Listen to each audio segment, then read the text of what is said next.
Welcome back to Weird Weekly News, where reality takes a coffee break and the strange takes over. This week we have a Danish zoo that wants your unwanted pets for reasons. A woman finds a secret in her 100-year-old home, and a 20-year-old just declared himself the president of a forest. Reality has been weird lately, and this week is no exception. So grab your tinfoil hats and maybe hug your guinea pig a little tighter. Let's dive in. Okay, so imagine this. You're trying to rehome your pet rabbit. Maybe little Snuffles is too hyper. Maybe he chewed through one too many charging cables. You hop online looking for a cozy new home, and boom, a zoo in Denmark says, hey, we're taking, but not for cuddles. Yep, over in northern Denmark, the Aalborg Zoo is now openly accepting people to donate their unwanted small pets as food. No, you didn't mishear me. The zoo posted this on Facebook. They're looking for healthy guinea pigs, rabbits, chickens, and even horses to help simulate the natural food chain for their animals. And get this, the post is accompanied by a photo of a wild cat mid-scream. Like it just found out Netflix canceled its favorite show. Rest in peace, the OA. Now, to be fair, the zoo says the animals will be gently euthanized by trained staff and used to promote natural hunting behaviors and nutrition for their predators. They added that this is all in the name of animal welfare and professional integrity, which is a really polite way of saying we're feeding your bunny to a lynx. And look, they're not taking just any animal. You can't go dropping off your ex's goldfish or the cursed parakeet that screams Taylor Swift at 3 a.m. They're being selective. Still, offering your childhood pet up as a lunch for a zoo lion, that's a level of emotional detachment I didn't unlock until college. As weird as it sounds, some experts say this is a more ethical and sustainable alternative to factory farmed meat. But obviously, the internet is divided. Half the commenters are like, circle of life, baby, while others are clutching their guinea pigs tighter than ever before. So if you're in Denmark and your pet rabbit just bit your finger again, the Aalborg Zoo has a very different kind of adoption program waiting for you. All right, pack your bags and grab your Scooby snacks, because we're headed into full-on haunted house territory for this one.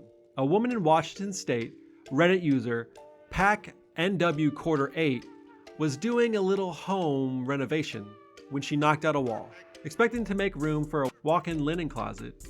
But instead of extra towels, she found a staircase. Yep, a hidden staircase leading to a forgotten room above the house. Just casually hanging out behind the wall. No big deal. Now apparently, the home is over 100 years old and was allegedly the first home built on the lake nearby. It's been through multiple remodels in the 50s, 80s, and possibly whenever someone got bored and felt like moving bedrooms across the house like a Tetris block.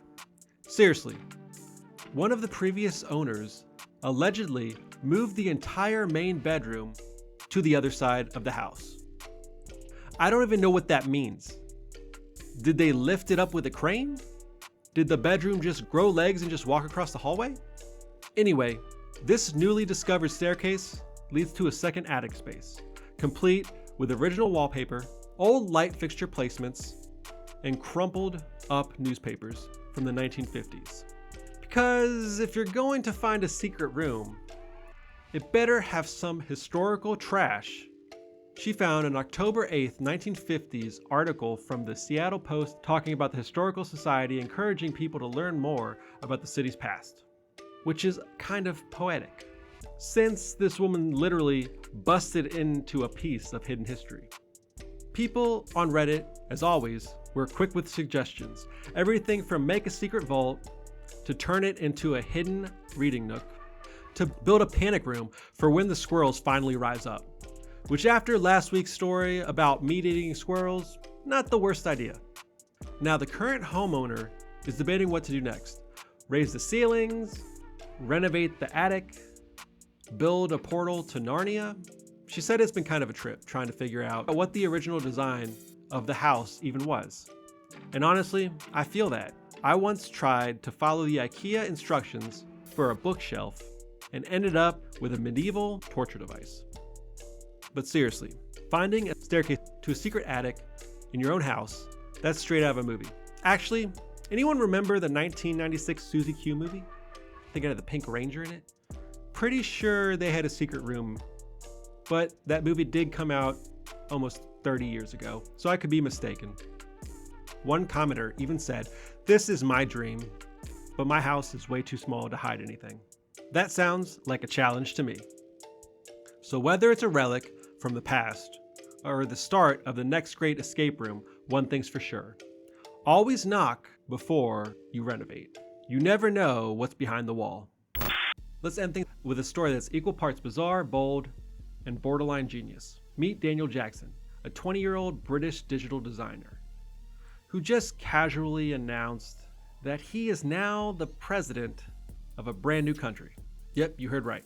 The country, the Free Republic of Weirdsville, a self-proclaimed micronation nestled in a 125-acre forest along the Danube River right between Croatia and Serbia.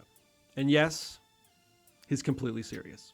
Weirdsville has a flag, a currency, a government, a cabinet, and apparently nearly 400 citizens.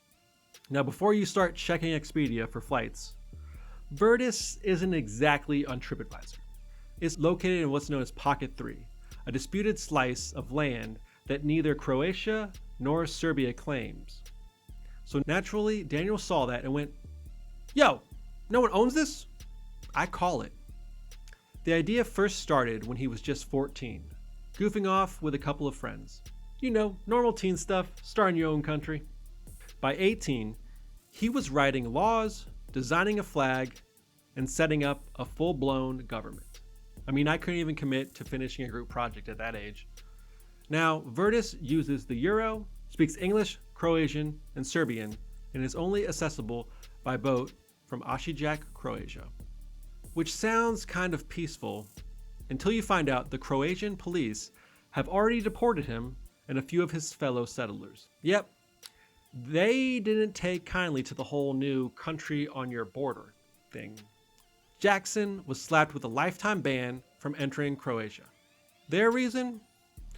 Threat to homeland security, which honestly might be the coolest way to get kicked out of a country. Despite the setbacks, Jackson says he's still running Weirdsville as a government in exile.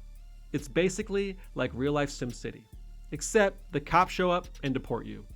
But hey, props to the guy. Most people dream about ruling their own nation while stuck in traffic. Daniel, he actually did it, even if his country is currently just a forest and a dream. So if you've ever wanted to be a citizen of a country with no taxes, no roads, and no actual land you're allowed to step foot on, Weirdsville might just be for you.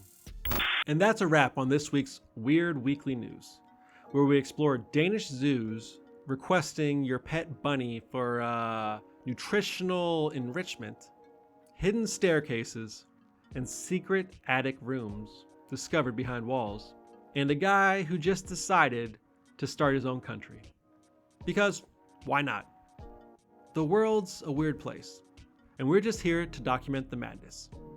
If you've stumbled on something strange, found a freaky article, or discovered a haunted staircase in your home, send it our way. And don't forget to like, subscribe, and hit that bell so you don't miss next week's dive into the unknown. And remember, stay weird, stay curious, and never stop questioning the unknown. I'll see you next week.